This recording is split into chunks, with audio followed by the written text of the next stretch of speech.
नमस्कार स्टूडेंट्स, आपका अपने चैनल पे स्वागत और अभिनंदन है।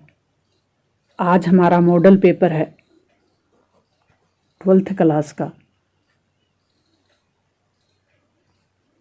ये अपना मॉडल पेपर होगा राजनीति विज्ञान।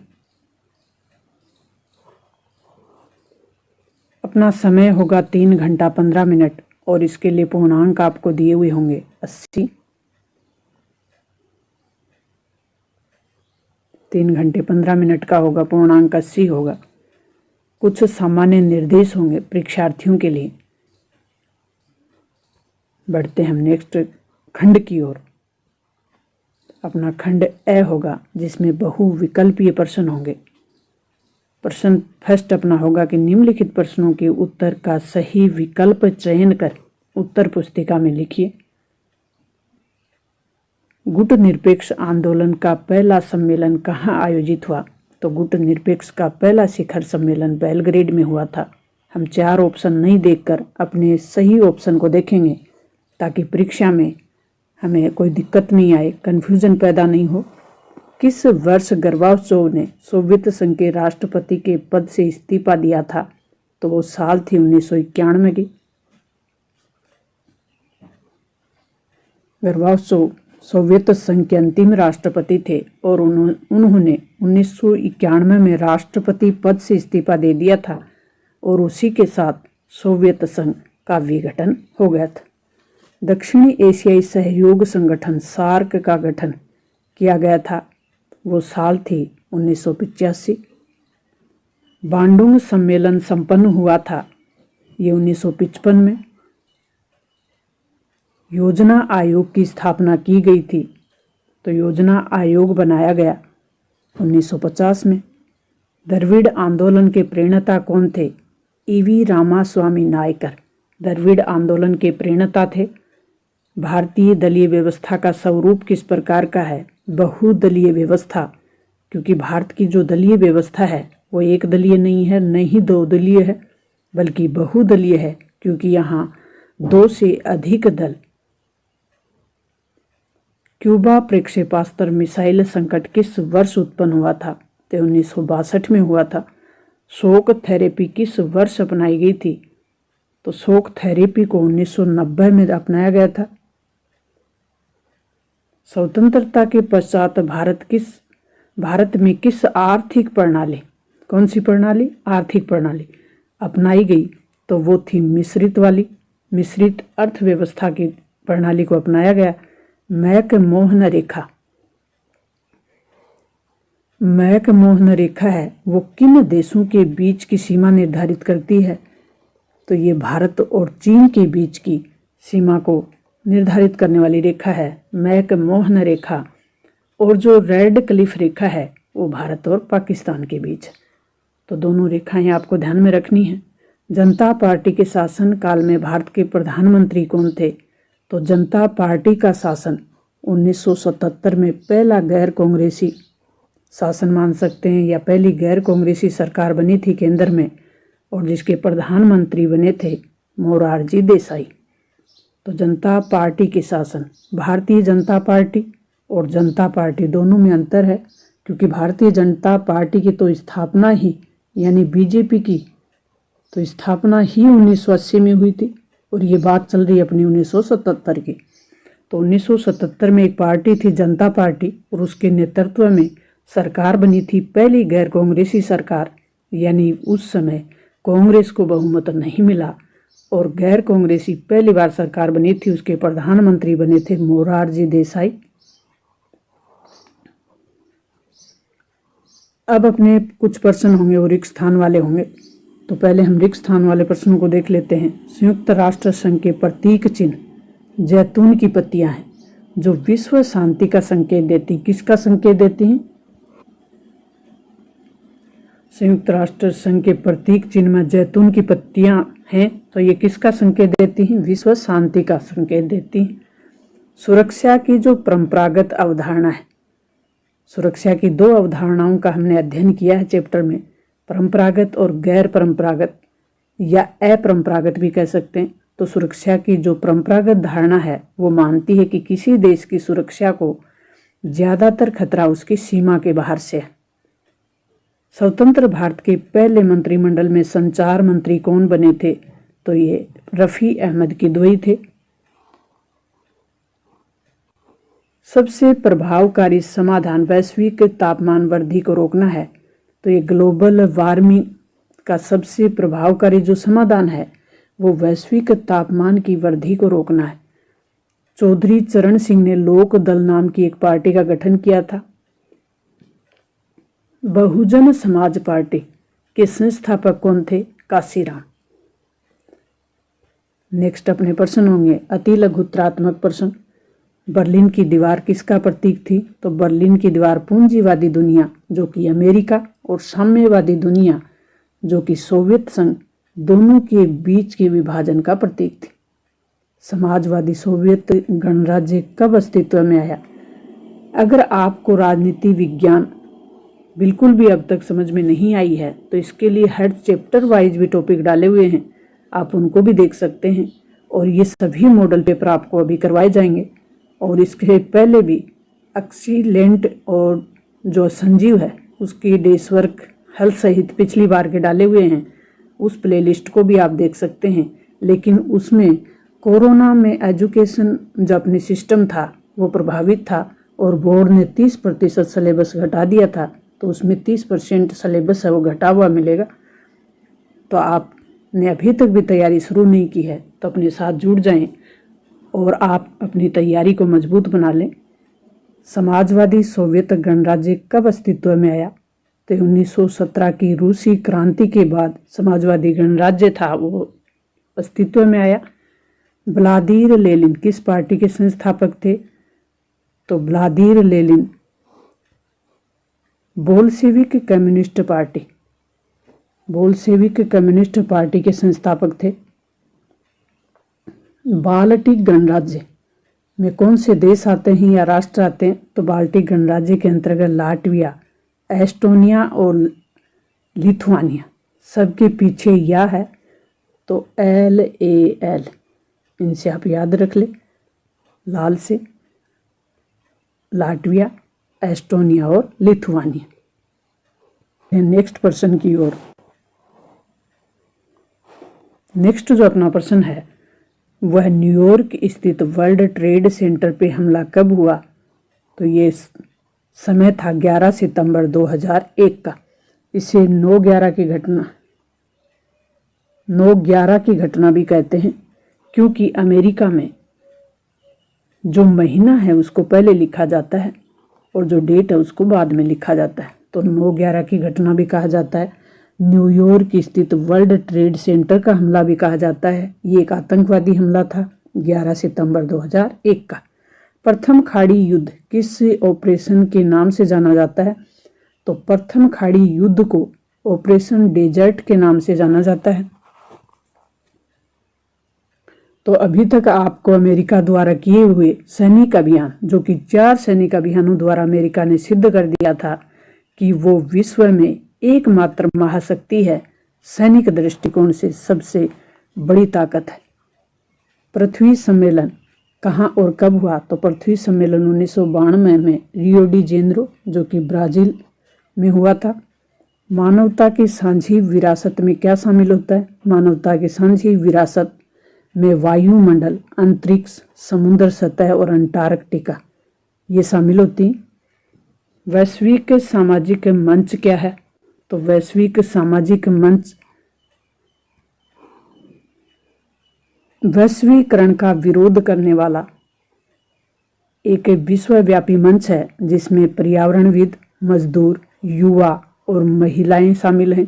या कहें कि वैश्विक सामाजिक मंच वैश्वीकरण का विरोध करने वाला पर्यावरणविद, मजदूरों, युवाओं और महिलाओं का एक विश्वव्यापी मंच है। विश्वव्यापी मंच है। नेक्स्ट अपना प्रश्न है कि वैश्वीकरण क्या है या वैश्वीकरण का बुनियादी अर्थ है वो क्या है? विचार, वस्तु, पूंजी और सेवाओं का वैश्विक प्रवाह वैश्वीकरण का बुनियादी अर्थ है। इसमें विचारों का प्रवाह होता है, वस्तुओं भी एक जगह से दूसरी जगह, एक देश से दूसरे देश, पूंजी, मुद्रा, सेवा ये इन सब का वैश्विक प्रवाह यानी विश्व स्तर पे प्रवाह होता है, या विश्व की अर्थव्यवस्थाओं को आपस में जोड़ने वाली जो प्रक्रिया है वो वैश्वीकरण कहलाती है। नामदेव ढक्साल कौन थे? तो ये मराठी भाषा के प्रसिद्ध कवि थे नामदेव ढक्साल। कवि द्वारा सूरजमुखी आशीषों वाला फकीर शब्द किसके लिए प्रयुक्त हुआ है? तो डॉक्टर भीमराव अंबेडकर के लिए कवि ने ऐसा कहा है कि सूरजमुखी आशीषों वाला फकीर। नेक्स्ट अपना खंड ब होगा, जिसमें 2 मार्क्स के अपने प्रश्न पूछे जाएंगे। तो 2 मार्क्स के प्रश्न के लिए हमें उत्तर भी थोड़ा बड़ा लिखना पड़ेगा। एक ध्रुवीय विश्व व्यवस्था से आप क्या समझते हैं? तो विश्व राजनीति में जब किसी एक महाशक्ति का वर्चस्व हो, ये हमारा विश्व राजनीति पाठ्यपुस्तक का 3रे चैप्टर में हमने पढ़ा है अमेरिका की दादागिरी को, जहाँ विश्व महाशक्ति का वर्चस्व पढ़ा और अधिकांश अंतर्राष्ट्रीय निर्णय उसकी इच्छा अनुसार ही लिए जाते हों, तो उसे एक ध्रुवीय विश्व व्यवस्था के नाम से जाना जाता है, जिसको हम 1990 के बाद देख सकते हैं। दक्षेस संगठन के 1990 के बाद सोवियत संघ भंग हो जाता है या सोवियत संघ का विघटन हो जाता है और अमेरिका एकमात्र महाशक्ति बचती है। और इस प्रकार की व्यवस्था, जिसे कह सकते हैं विश्व राजनीति में जब किसी एक महाशक्ति का वर्चस्व हो और अधिकांश अंतर्राष्ट्रीय निर्णय उसी की इच्छा अनुसार लिए जाएं, तो उसे एक ध्रुवीय विश्व व्यवस्था के नाम से जाना जाता है। दक्षेस संगठन के प्राथमिक 7 सदस्यों के नाम लिखिए। तो दक्षेस के प्राथमिक सदस्य लिखने हैं क्योंकि अफगानिस्तान सार्क में बाद में जुड़ा था। तो दक्षेस के प्रारंभिक सदस्य भारत, पाकिस्तान, बांग्लादेश, नेपाल, भूटान और मालदीव, श्रीलंका, ये सब भारत के पड़ोसी देश हैं। नेक्स्ट अपना प्रश्न है कि निशस्त्रीकरण के मार्ग में आने वाली 2 कठिनाइयां कौन सी हैं? तो महाशक्तियों का अविश्वास, महाशक्तियां एक दूसरे का विश्वास नहीं करती, यानी एक दूसरे के प्रति अविश्वास, और महाशक्तियों के अस्त्र शस्त्र का आधुनिकीकरण करने का जो मोह है वो भी इसका प्रमुख कारण है। इसमें से 2 पॉइंट लिख सकते हैं अपन, ये पॉइंट सेम हो गए दोनों, इनमें से एक पॉइंट ले लें। महाशक्तियों में एक दूसरे के प्रति अविश्वास और महाशक्तियों के अस्त्र शस्त्र आधुनिकीकरण का मोह। नेक्स्ट अपना प्रश्न है कि पर्यावरण का अर्थ स्पष्ट करें। पर्यावरण किसे कहते हैं? तो वो भौतिक घेराव, दशा और परिस्थिति जिसमें व्यक्ति रहता है, जैसे ये व्यक्ति है, इसके चारों ओर का जो वातावरण है वो पर्यावरण है। जैसे जल, वायु, भूमि, मनुष्य और अन्य जीवित प्राणियों, पौधों, सूक्ष्म जीवों और प्रकृति में पाए जाने वाले जो अंतर संबंध हैं उसे पर्यावरण कहते हैं। नेक्स्ट अपना प्रश्न है कि वैश्वीकरण की 4 विशेषताएं लिखिए। तो वैश्वीकरण यानी विश्व की अर्थव्यवस्थाओं का एक हो जाने की जो प्रक्रिया है वो वैश्वीकरण कहलाती है, जिसका ऊपर हमने देखा कि इसमें पूंजी का भी प्रवाह होता है, व्यक्ति का सेवा का भी प्रवाह होता है। तो इसमें हम देखते हैं 4 विशेषताएं। वित्तीय लेन देन में तेजी आती है, वैश्वीकरण से विश्व की अर्थव्यवस्थाएं आपस में जुड़ती हैं, तो वित्तीय जो लेन देन होता है उसमें तेजी आती है। नेक्स्ट जो अंतर्राष्ट्रीय बाजार का प्रादुर्भाव होता है, अंतर्राष्ट्रीय स्तर का एक मार्केट डेवलप होता है इससे। बहुराष्ट्रीय निगमों का अधिक विकास होता है। भौगोलिक वे निगम, बहुराष्ट्रीय निगम जिनका व्यापार एक से अधिक देशों में फैला उसे कहते हैं बहुराष्ट्रीय निगम। तो बहुराष्ट्रीय निगमों का अधिक विकास होता है। भौगोलिक और राजनीतिक के गतिरोध कम होते हैं। दक्षिणी एशिया के देशों में मुख्य रूप से कौन सी समस्याएं हैं? तो दक्षिणी एशिया के देशों की सबसे बड़ी समस्या है, दक्षिणी एशिया के वही देश हैं जो भारत के पड़ोसी देश हैं, सार्क के सदस्य देश हैं। इनमें मुख्य समस्या है वो है निर्धनता एवं बेरोजगारी की। ज़्यादातर देश हैं वो गरीब हैं, बेरोजगार हैं। बेरोजगारी इन देशों में काफ़ी फैली हुई है। जातीय संघर्ष, जैसे कि श्रीलंका में हम पढ़ते हैं। आतंकवाद की समस्या, जैसे भारत और पाकिस्तान के बीच मुख्य समस्या है। संसाधनों के बंटवारे की समस्या, ये भी समस्या भारत और पाकिस्तान के बीच रही है। भारत विभाजन के समय संसाधनों का बंटवारा किया गया, यहाँ तक कि टेबल कुर्सी और टाइपराइटर तक का बंटवारा किया गया था। सीमा और नदी जल विवाद, ये भी इन देशों के आपस में पड़ोसियों के बीच सीमा और नदी जल संबंधी भी विवाद हैं। संयुक्त राष्ट्र संघ के गठन और प्रक्रिया में सुधार के कोई 2 सुझाव आप कौन से दे सकते हैं? तो वीटो पावर की समाप्ति। वीटो पावर वो पावर जिसके द्वारा कोई भी प्रस्ताव है वो ना अस्वीकार हो सकता है, यानी एक प्रकार का निषेधाधिकार जो कि संयुक्त राष्ट्र संघ में 5 देशों को मिला हुआ है, वो वीटो पावर, उसकी समाप्ति होनी चाहिए। समान सदस्यता का प्रावधान होना चाहिए। आप पॉइंट बना लें, नीचे अंडरलाइन करें और फिर अपने पॉइंट का विस्तार करें। अगर बड़ा प्रश्न है, बड़ा ज़्यादा मार्क्स वाला है तो उसका विस्तार कर दें और अपना स्टार बनाएं, कॉपी को आकर्षक बनाएं। मार्क्स आपके कहीं नहीं कटेंगे। नेक्स्ट अपना प्रश्न है कि भारत के पहले 3 चुनाव कब से? 1952 से 1967 तक 3 आम चुनाव हुए। तो भारत के पहले 3 चुनाव में कांग्रेस के प्रभुत्व के क्या कारण थे, जो हम सेकंड चैप्टर में पढ़ते हैं स्वतंत्र भारत में राजनीति वाली पाठ्य पुस्तक में। तो प्रथम 3 आम चुनाव में कांग्रेस के प्रभुत्व के प्रमुख कारण थे कि कांग्रेस नेताओं का जनता में अधिक लोकप्रिय होना, क्योंकि कांग्रेस के वही नेता चुनाव लड़ रहे थे जो किसी समय स्वतंत्रता आंदोलन लड़ रहे थे। तो कांग्रेस पार्टी ही एकमात्र ऐसी पार्टी थी उस समय जिसका संगठन ग्रामीण स्तर तक फैला हुआ था। ये 2 पॉइंट प्रभावशाली पॉइंट लिखेंगे, पॉइंट के नीचे अंडरलाइन करेंगे। 1969 में कांग्रेस के विभाजन के कोई 2 कारण आपको लिखने हैं। तो 1969 में कांग्रेस के विभाजन के कारण थे वो निम्न रहे। राष्ट्रपति चुनाव को लेकर मतभेद, क्योंकि राष्ट्रपति के चुनाव था वो सबसे बड़ा मुद्दा बना उस समय, क्योंकि जो पार्टी की तरफ से आधिकारिक उम्मीदवार थे वो नीलम संजीव रेड्डी बनाए गए, लेकिन जो कि उस समय तत्कालीन प्रधानमंत्री इंदिरा गांधी थी, उनके द्वारा वीवी गिरी को समर्थन दिया गया और आत्मा की आवाज़ के नाम पर वोट देने का आह्वान कर दिया। तो ये सबसे बड़ा विभाजन का कारण बना उस समय, और विजय भी उस समय वीवी गिरी हुए। कांग्रेस के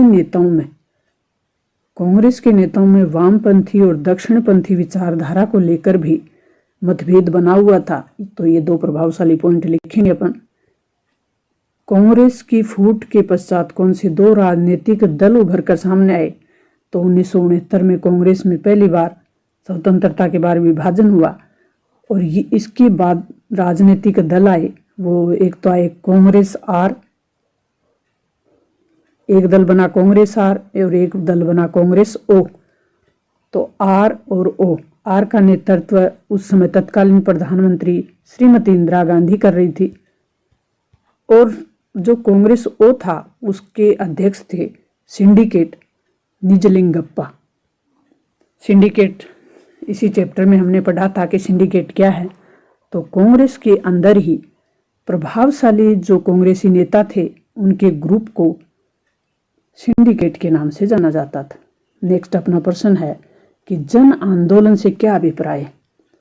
जन आंदोलन वे आंदोलन होते हैं जो समाज के हितों के लिए काम आंदोलन करते हैं, समाज की मांग को उठाते हैं, समाज की समस्याओं को उठाते हैं, या कहें कि समाज के हित, मांग और समस्याओं से प्रेरित हों और लोकतांत्रिक तरीके इनके चलाने के हों, यानी लोकतांत्रिक तरीके से आंदोलन कर रहे हों। जैसे हम उदाहरण ले सकते हैं चिपको आंदोलन, दलित पंथर और ताड़ी विरोधी आंदोलन। क्षेत्रवाद से क्या अभिप्राय है? तो क्षेत्रवाद से अभिप्राय है किसी देश के उस छोटे से क्षेत्र से। ये क्षेत्रीय आकांक्षा वाला चैप्टर से है ये प्रश्न अपना। तो क्षेत्रवाद से अभिप्राय किसी देश के उस छोटे से क्षेत्र से है जो राष्ट्रीय हितों की बजाय, यानी देश के हितों की बजाय अपने क्षेत्रीय हितों को अधिक महत्व दें और केंद्र से अधिक स्वायत्तता की मांग करें, जिसमें हमने पढ़ा था कि पंजाब की स्वायत्तता का मुद्दा, कश्मीर की स्वायत्तता का मुद्दा और दक्षिणी भारत में द्रविड़ आंदोलन। ऑपरेशन ब्लू स्टार क्या था? इससे सिख समुदाय की भावनाएं क्यों ठोस, मतलब ऑपरेशन ब्लू स्टार क्या था, इससे सिख समुदाय की भावनाओं को ठेस क्यों पहुंची? तो 1984 में अमृतसर पंजाब में स्वर्ण मंदिर में भारत सरकार द्वारा एक सैनिक कार्रवाई की गई, यानी वहां स्वर्ण मंदिर में जो उग्रवादी या कहीं के आतंकवादी छुपे हुए थे, उनके लिए एक सैनिक कार्रवाई की गई भारत सरकार द्वारा। उस ऑपरेशन का कुछ नाम रखा गया ऑपरेशन ब्लू स्टार, और उसी ऑपरेशन का नाम है ब्लू स्टार। तो इससे सिख समुदाय की भावनाएं, क्योंकि सिख समुदाय ने इसे अपने समुदाय के विरुद्ध एक प्रकार से कार्रवाई माना। अब अपने दीर्घ उत्तरीय प्रश्न होंगे। दीर्घ उत्तरीय प्रश्न में शब्द सीमा अपनी 100 शब्द होती है, यानी थोड़ा बड़ा उत्तर अपने को लिखना होगा। हरित क्रांति क्या है और इसके सकारात्मक परिणामों का उल्लेख कीजिए। तो हरित क्रांति जो कि 1965 और 66 में चलाई गई थी, क्योंकि उस समय खाद्यान्न संकट सबसे बड़ा संकट था भारत के सामने, और तत्कालीन प्रधानमंत्री इंदिरा गांधी को अमेरिका से खाद्यान्न निर्यात करने के लिए अपनी मुद्रा का अवमूल्यन करना पड़ा था। यह हमने इस चैप्टर में पढ़ा था। तो हरित क्रांति कृषि के उत्पादन और तकनीक को सुधारना, कृषि का उत्पादन बढ़े ताकि भूखमरी खत्म हो और अनाज ज़्यादा से ज़्यादा मात्रा में पैदा हो, ताकि लोग भूखे ना मर सकें, लोगों तक अनाज उपलब्ध हो सके। तकनीक बढ़ाई गई, यानी तकनीक से ही बढ़ाया जा सकता है। उत्पादन में वृद्धि से है। इसके 3 तत्व थे। कृषि का निरंतर विकास करना, दोहरी फसल लेना, यानी एक साथ 2 फसलें उगाकर फसल उत्पादन करना, अच्छे बीजों का प्रयोग करना, आधुनिक तकनीक का प्रयोग। हरित क्रांति के जब हम सकारात्मक परिणाम देखते हैं तो सकारात्मक परिणाम निकले हरित क्रांति के, लेकिन पूरे भारत में इसका असर नहीं देखा गया। कहाँ देखा गया? पंजाब, हरियाणा और पश्चिमी उत्तर प्रदेश, यही राज्य इससे लाभान्वित हुए। और इसमें फसल थी, वो थी गेहूं और दूसरा चावल। 2 फसलों का उत्पादन बढ़ा। तो इसमें हम हरित क्रांति के सकारात्मक परिणाम हमें लिखने हैं। तो फसलों की सामान्य किस्मों की पैदावार में इजाफा हुआ, खाद्यान्न उत्पादन में वृद्धि हुई, किसान की आय में वृद्धि हुई। खाद्यान्न उत्पादन, किसान की आय में वृद्धि और सामान्य जो किस्म थी उनकी पैदावार में इजाफा। 1962 में भारत चीन युद्ध का कारण क्या था? तो 1962 में भारत चीन युद्ध के प्रमुख कारण थे तिब्बत समस्या, मानचित्र से संबंधित समस्या। तिब्बत समस्या क्या थी, इसका विस्तार करेंगे, पॉइंट लिखेंगे, उसके नीचे अंडरलाइन करेंगे, स्टार बनाएंगे, पॉइंट लिखेंगे। नेक्स्ट था सीमा विवाद। तो सीमा विवाद चीन और भारत, या कहें कि भारत और चीन के बीच सबसे बड़ी समस्या है।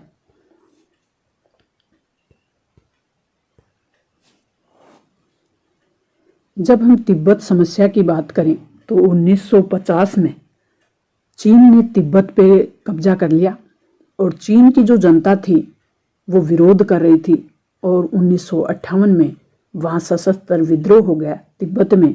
तो तिब्बत के जो धार्मिक गुरु थे दलाई लामा, उन्होंने भारत में शरण ले ली, जिससे चीन नाराज था। दूसरा मानचित्र से संबंधित समस्या, यानी 1954 में एक प्रकाशित मानचित्र, यानी चीन के द्वारा मानचित्र प्रकाशित किया गया और उसमें ऐसे भाग प्रदर्शित किए गए जो भारतीय भूभाग में थे और चीन ने अपनी तरफ उनको दिखाया। तो भारत ने इस पर चीन के साथ अपना विरोध दर्ज कराया। सीमा विवाद भी सबसे बड़ी समस्या है।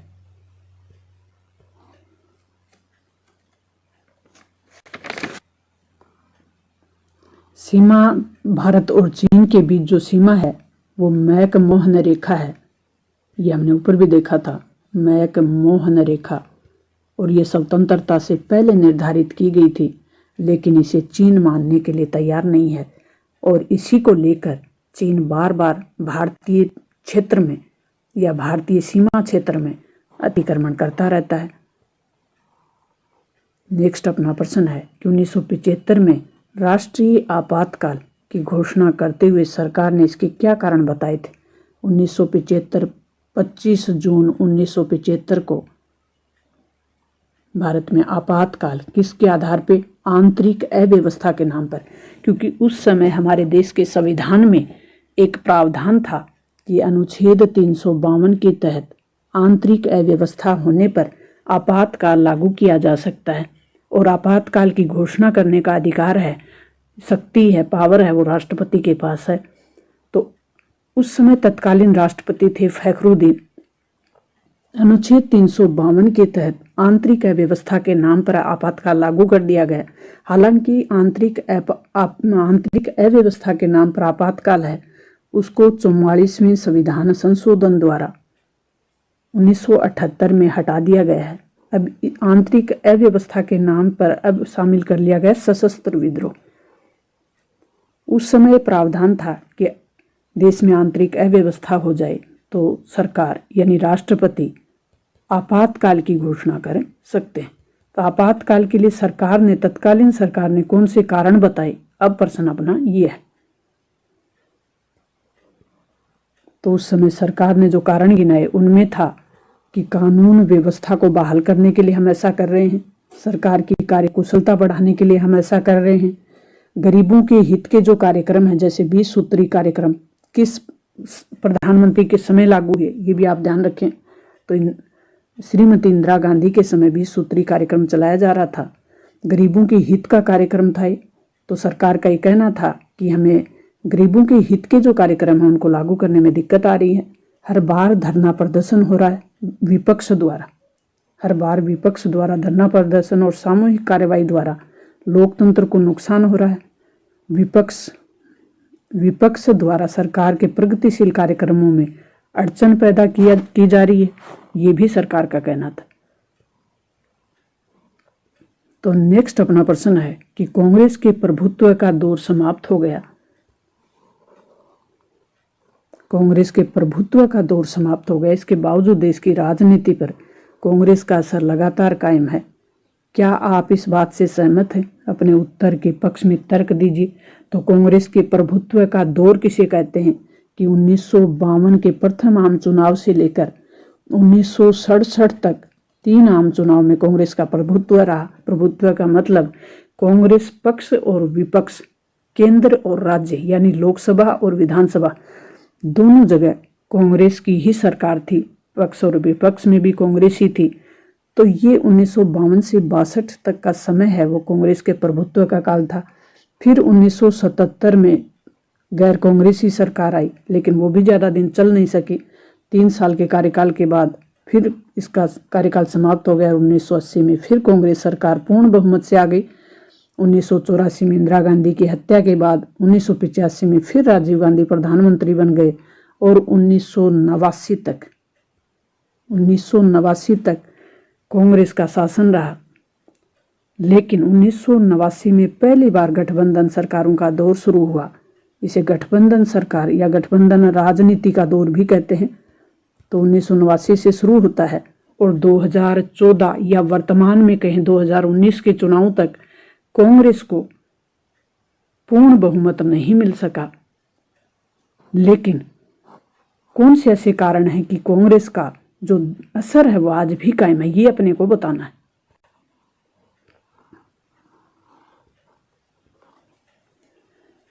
तो इसके लिए जो हमारे प्रभावशाली पॉइंट होंगे वो होंगे कि अभी भी भारतीय राजनीति में जो भारत की जो राजनीति है वो कांग्रेस के ही इर्द गिर्द घूम रही है, कांग्रेस पार्टी के ही इर्द गिर्द घूम रही है। अभी भी कांग्रेस पार्टी दूसरी सबसे बड़ी राष्ट्रीय पार्टी है।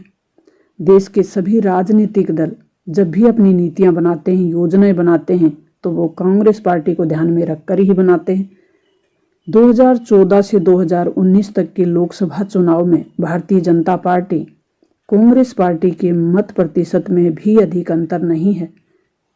हालांकि कांग्रेस पार्टी ने 2004 से 2009 तक 10 साल के कार्यकाल में डॉक्टर मनमोहन सिंह के नेतृत्व में यूपीए सरकार के गठबंधन में शासन में रही कांग्रेस, यानी यूपीए जो गठबंधन है उसका नेतृत्व कांग्रेस कर रही है, एनडीए का जो नेतृत्व है उसका बीजेपी कर रही है। तो यहाँ डॉक्टर मनमोहन सिंह के नेतृत्व में कांग्रेस का शासन रहा, लेकिन 2014 और 2019 के लोकसभा चुनावों में कांग्रेस को 44 और 52 सीटें ही प्राप्त हुई, जो कि विपक्ष का दर्जा भी नहीं दिला पाती। लेकिन फिर भी कांग्रेस एक प्रभावशाली दल के रूप में सामने रही है, क्योंकि इसकी जो मत प्रतिशत है उसमें बहुत अधिक अंतर नहीं है। सीटों में अंतर है, मत प्रतिशत में अंतर नहीं है। तो हम कह सकते हैं कि यद्यपि कांग्रेस पार्टी कमजोर है, लेकिन उसका असर आज भी भारतीय राजनीति पर कायम है। होगा वो दय खंड होगा, और दय खंड में जो प्रश्न होंगे वो निबंधात्मक होंगे और इसकी शब्द सीमा 250 होगी।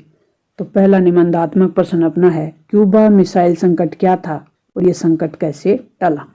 क्यूबा मिसाइल संकट जो कि शीत युद्ध के दौर में पहले चैप्टर में ही हम पढ़ते हैं, और पहले चैप्टर से आपके निबंधात्मक प्रश्न आएगा। अथवा में प्रश्न है, शीत युद्ध से आप क्या समझते हैं, अंतर्राष्ट्रीय संबंधों पर इसके प्रभाव का परीक्षण करना है। तो क्यूबा मिसाइल संकट 1962 में क्यूबा जो कि अमेरिका के पास एक द्वीपीय देश है, यहाँ पर सोवियत संघ ने अपनी मिसाइलें तैनात कर दी थी ताकि अमेरिका को सीधा टारगेट किया जा सके। तो अमेरिका को टारगेट करने के लिए सोवियत संघ ने क्यूबा, जो कि क्यूबा सोवियत साम्यवादी विचारधारा वाला देश था, सोवियत संघ ने यहाँ अपना सैनिक अड्डा स्थापित कर दिया। तो अमेरिका की चिंता बढ़ती गई, और अमेरिका के उस समय राष्ट्रपति थे जॉन कैनेडी, सोवियत संघ के उस समय राष्ट्रपति थे निकिता ख्रुश्चेव। अब इनमें कुछ पॉइंट देखेंगे अपन। क्यूबा मिसाइल संकट 1962 में उत्पन्न हुआ। सोवियत संघ द्वारा मिसाइलें तैनात करने की घटना से इसकी शुरुआत हो जाती है। क्यूबा और सोवियत संघ की विचारधारा समरूप थी। सोवियत संघ के नेताओं की चिंता थी कि अमेरिका पूंजीवादी देश है और वो क्यूबा के जो राष्ट्रपति हैं फिदेल कास्त्रो, उनको सत्ता से हटा सकते हैं, तख्ता पलट कर सकते हैं फिदेल कास्त्रो की सरकार का। सोवियत संघ के नेता उस समय थे निकिता ख्रुश्चेव, और अमेरिका आक्रमण की आशंका को ध्यान में रखकर क्यूबा में 1962 में सैनिक अड्डा स्थापित कर दिया और परमाणु मिसाइलें तैनात कर दी। तो इसे कहते हैं क्यूबा मिसाइल संकट। मिसाइलें तैनात कर दी कहाँ पे, क्यूबा में, इसलिए क्यूबा मिसाइल संकट। साल कौन सी थी, 1962 में।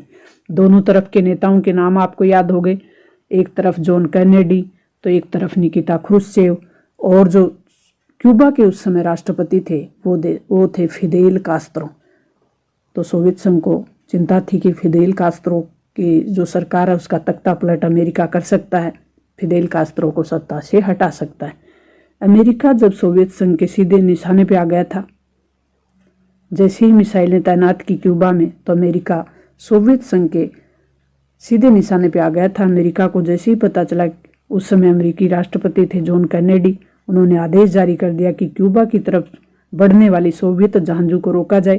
अमेरिका की इस घटना से पूरे विश्व का जो वातावरण था वो भयभीत हो गया था, भय वाला वातावरण था। यानी सबको, पूरे विश्व को लग रहा था कि तीसरा विश्व युद्ध कभी किसी भी हालत में अब टाला नहीं जा सकता, क्योंकि दो महाशक्तियां आमने सामने थी। लेकिन ये टला कैसे, तो सोवियत जो क्यूबा संकट था ये सोवियत संघ की संयम भरे कदम से टला, क्योंकि सोवियत संघ ने अपने कदम पीछे कर लिए और ये संकट टल गया।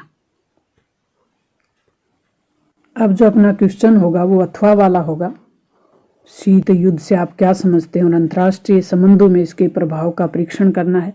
4 मार्क्स का अपना एक 4 मार्क्स का अपना एक क्वेश्चन होगा। तो शीत युद्ध का अर्थ है विश्व की दो महाशक्ति अमेरिका और सोवियत संघ।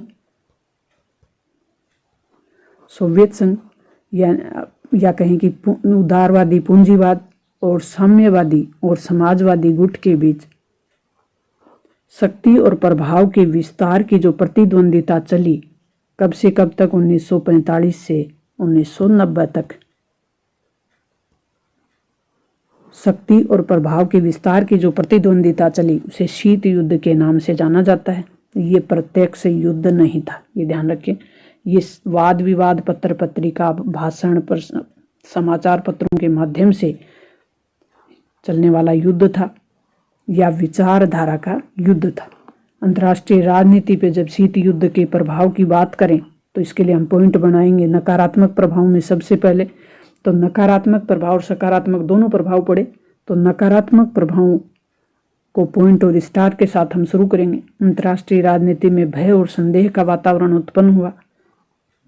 दूसरा, विनाशकारी अस्त्र शस्त्रों के निर्माण की होड़ बढ़ी, यानी एक प्रकार की प्रतिद्वंदिता, प्रतिस्पर्धा थी अस्त्र शस्त्रों के निर्माण की। नाटो और वार्सो, नाटो अमेरिका की तरफ या अमेरिकी देशों का नेतृत्व कर रहा था। नाटो अमेरिकी नेतृत्व के देशों का बनाया हुआ सैनिक संगठन था। वार्सा सोवियत संघ द्वारा नाटो का प्रतिरोध करने के लिए बनाया गया सैनिक संगठन था। तो नाटो और वार्सा जैसे सैनिक संगठनों की स्थापना हुई, सैनिक अड्डों की स्थापना हुई। छोटे देशों में बड़ी महाशक्तियां अपने सैनिक अड्डे स्थापित करती थी, या कहें कि छोटे देशों की भूमि का सैनिक अड्डों के लिए उपयोग किया जाता था। परमाणु युद्ध का भय बना हुआ था। नेक्स्ट अपना आंसर होगा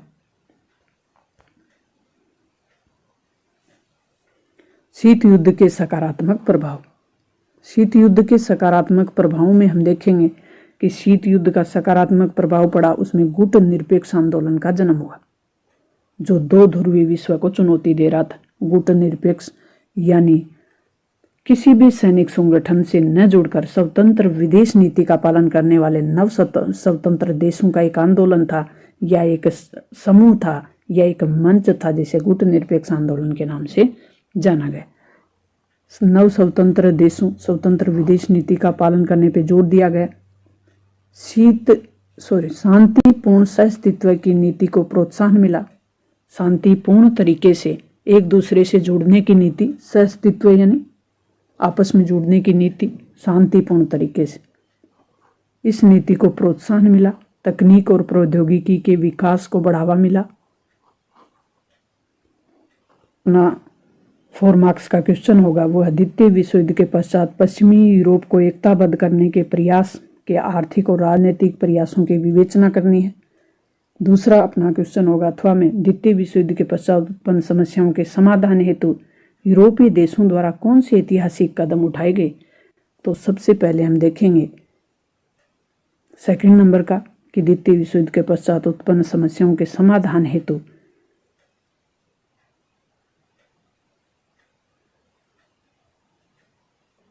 ये देखें, द्वितीय विश्व युद्ध के पश्चात पश्चिमी यूरोप के एकताबद्ध करने के प्रयासों, आर्थिक राजनीतिक प्रयासों की विवेचना करेंगे कि किस प्रकार पश्चिमी यूरोप को एक करने के लिए प्रक्रिया चली।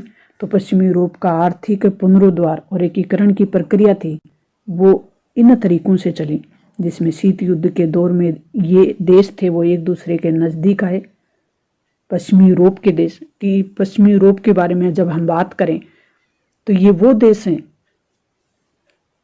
जो यूरोप महाद्वीप के पश्चिम में हैं, लेकिन ये दूसरे विश्व युद्ध इन्हीं की भूमि पे लड़ा गया। तो दूसरे विश्व युद्ध में पश्चिमी यूरोपीय देशों की अर्थव्यवस्था पूरी तरह से नष्ट हो गई थी। तो इसका पुनरुद्धार करने के लिए आर्थिक पुनरुद्धार, पश्चिमी यूरोपीय देशों के आर्थिक पुनरुद्धार महत्वपूर्ण कार्य था उस समय, और इनको एक करने की प्रक्रिया चली। इसमें शीत युद्ध के दौर में देश एक नज़दीक आए। दूसरा, मार्शल योजना लाई गई अमेरिका द्वारा, इन देशों को आर्थिक मदद पहुंचाई गई। सामूहिक सुरक्षा व्यवस्था यानी नाटो सामूहिक सुरक्षा व्यवस्था पे ही कार्य करता है का जन्म हुआ, सैनिक संगठन नाटो बना। यूरोपीय आर्थिक सहयोग संगठन की स्थापना की गई 1948 में। मई 1949 को यूरोपीय परिषद की स्थापना हुई। यूरोपीय कोयला और इस्पात संगठन बनाया गया 1951 में। यूरोपीय परमाणु शक्ति समुदाय बना।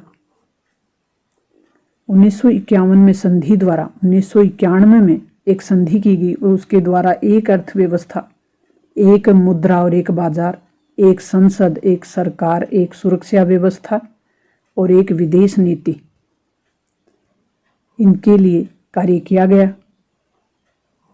एक मुद्रा, एक अर्थव्यवस्था, एक मुद्रा, एक बाजार और एक संसद और एक सरकार और एक सुरक्षा व्यवस्था और एक प्रकार की ही विदेश नीति हो, इसके लिए प्रयास किए गए। 1 जनवरी 1999 को यूरोपीय संघ की साझी मुद्रा यूरो, यूरोपीय देशों की साझी मुद्रा है यूरो, और इसको अपना लिया गया। कब अपनाया गया? 1 जनवरी 1999 को। अथवा का प्रश्न देखेंगे अब। द्वितीय विश्व युद्ध के पश्चात उत्पन्न समस्याओं के समाधान हेतु यूरोपीय देशों द्वारा निम्न कदम उठाए गए। यूरोपीय आर्थिक संगठन की स्थापना की गई। यूरोपीय आर्थिक संगठन की स्थापना की गई। यूरोपीय परिषद और आर्थिक समुदाय की स्थापना की गई। यूरोपीय संघ बनाने पर जोर दिया गया। सोवियत संघ के पतन के पश्चात यूरोपीय देशों के एकीकरण की जो प्रक्रिया थी वो और भी अधिक तेज की गई। 1992 में इस प्रक्रिया के परिणाम स्वरूप यूरोपीय संघ बना। यूरोपीय संघ वर्तमान में एक विशाल राष्ट्र राज्य, यूरोपीय संघ है वर्तमान में एक विशाल बड़े राष्ट्र राज्य के रूप में कार्य कर रहा है। इसमें वर्तमान में 27 देश हैं, पहले 28 देश थे, लेकिन ब्रिटेन ब्रेक्जिट प्रक्रिया के द्वारा बाहर निकल गया, तो इसलिए 27 देशों का समूह है।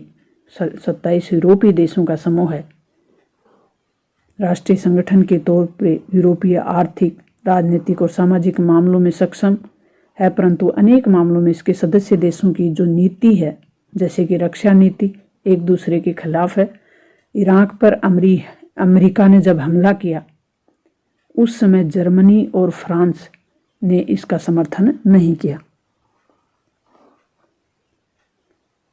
नेक्स्ट अपना प्रश्न है कि कहा जाता है कि राष्ट्र एक व्यापक अर्थ में कल्पित समुदाय होता है और सामान्यतः विश्वास, इतिहास, राजनीतिक आकांक्षा और कल्पनाओं से एक सूत्र में बंधा होता है। उन विशेषताओं को पहचान करें जिसके आधार पर भारत एक राष्ट्र है। तो भारत के बारे में, भारत एक राष्ट्र है किस आधार पे, इसके लिए कौन सी विशेषताएं भारत की वो बतानी है। नेक्स्ट प्रश्न है इसमें, अथवा में भारत विभाजन में आने वाली कठिनाइयों की विवेचना करें। इन कठिनाइयों को किस प्रकार हल किया गया। भारत जब विभाजित हुआ 1947 में, तो भारत के सामने कौन सी समस्याएं आई, कौन सी कठिनाइयाँ आई और उन कठिनाइयों को किस प्रकार से हल किया गया, ये अपना क्वेश्चन है। 4 मार्क्स का क्वेश्चन होगा। अथवा का मतलब है इनमें से जो बेस्ट आपको लिखने में अच्छा है, पॉइंट आपको याद हैं, वो लिखें ताकि अच्छे मार्क्स आपको मिले। भारत विभाजन में आई समस्याओं को देखेंगे सबसे पहले हम, अथवा वाले प्रश्न को, कि विभाजन के समय कौन कौन सी कठिनाइयाँ थी। भारत विभाजन के समय सबसे बड़ी कठिनाई थी वो मुस्लिम बहुल इलाकों का निर्धारण करने की समस्या थी। दूसरी जो कठिनाई थी वो पश्चिमोत्तर सीमा प्रांत के जो प्रमुख नेता थे खान अब्दुल गफ्फार खान, ये द्विराष्ट्र सिद्धांत के खिलाफ थे, इसलिए इनको मनाना भी सबसे बड़ी समस्या थी, यानी इनको सहमत करना। पंजाब और बंगाल के बंटवारे की समस्या थी।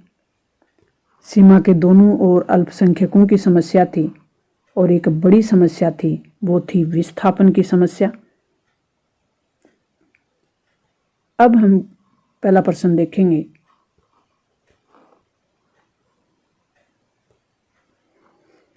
कल्पित समुदाय है, तो भारत को हम किस आधार पर कह सकते हैं कि भारत एक राष्ट्र है। तो भारत एक राष्ट्र है के रूप में निम्नलिखित इसकी विशेषताएं बताई जा सकती हैं। तो ये प्रिंट में थोड़ा आ गया है। मातृभूमि के प्रति यहाँ के लोगों की जो श्रद्धा है, प्रेम है, उसके आधार पे हम कह सकते हैं कि भारत एक राष्ट्र है। भारतीय लोगों में राष्ट्रवाद की भावना कूट कूट कर भरी हुई है। राष्ट्रवाद का मतलब है राष्ट्र के लिए मर मिटने और एक होने का जो भाव होता है उसे राष्ट्रवाद कहा जाता है। तो भारतीय लोगों में मातृभूमि के प्रति श्रद्धा है और प्रेम है। भौगोलिक एकता है भारत में। सांस्कृतिक एकता के आधार पर भी हम कह सकते हैं कि भारत में सांस्कृतिक रूप से एकता है, यानी विविधता में एकता भारत में। भारत की प्रमुख विशेषता है अपना राजनीतिक, आर्थिक और सामाजिक सांस्कृतिक इतिहास भारत का है। भारत राष्ट्र के लिए सामान्य हित भी महत्वपूर्ण तत्व हैं। संचार के साधनों की भी भारत में इसमें राष्ट्रवाद में विशिष्ट भूमिका रहती है। राष्ट्र में रहने वाले प्रत्येक व्यक्ति में एक होने की जो दृढ़ इच्छा शक्ति होती है, वो सबसे बड़ा इसमें तत्व है, महत्वपूर्ण फैक्टर है कि इसके आधार पे हम कह सकते हैं कि भारत एक राष्ट्र है। ये अति महत्वपूर्ण प्रश्न अपन ने संजीव डेसवर्क का सेकंड मॉडल पेपर किया है। नेक्स्ट मॉडल पेपर के साथ जल्द मिलेंगे। तब तक आप चैनल पे नए हैं तो चैनल को सब्सक्राइब कर लें, दोस्तों के साथ शेयर करें, खुद भी बढ़ें और दूसरों को आगे बढ़ने में मदद करें। थैंक्स।